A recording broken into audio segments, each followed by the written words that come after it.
I wished I loved anything as much as Rob Zombie loves The Munsters. The Munsters is now streaming on Netflix. Rob Zombie's The Munsters reboot is a labor of enthusiastic love for the typically more violent, sickeningly grindhouse-forward horror filmmaker.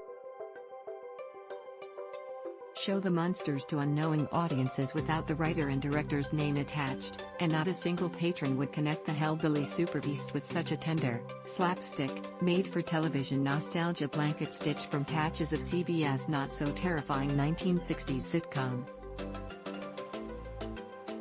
Zombie ditches psychosexual depravity, doesn't turn bodies into grotesque trophies, and certainly skips any harsh language.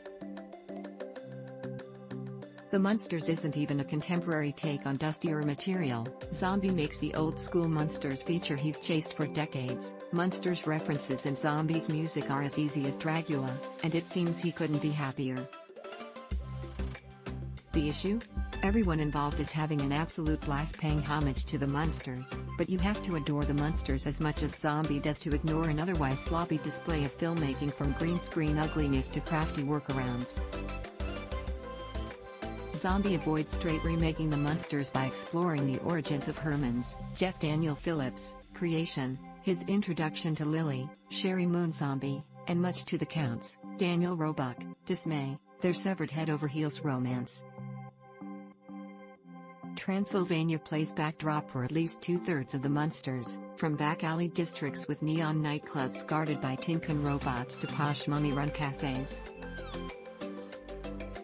Herman's ascension to musical stardom as Transylvania's hottest frontman, complete with his punk rod's leather jacket, opens Lily's eyes to this deadly and studded Frankenstein creation of her dreams. Zombie proudly posted social media pictures of his film's built-in full 1313 Mockingbird Lane address all through production, but Munster Mansion hardly stars in The Munsters. This is about rom-com beginnings, spooktacular dad puns, and knee-slappers that had hoped to please live studio audiences.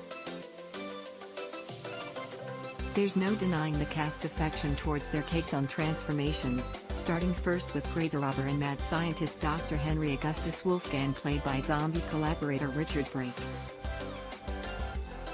Everyone's favorite typecast scumbag gets to over-enunciate and project himself like a West End theater actor with sophistication and snobbery on a PG level. His sidekick Floob, Jorge Garcia, provides the straighter routine in contrast.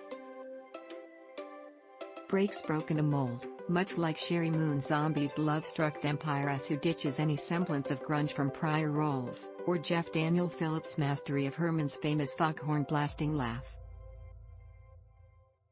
Like, Daniel Roebuck is the Count, not yet Grandpa, no Eddie.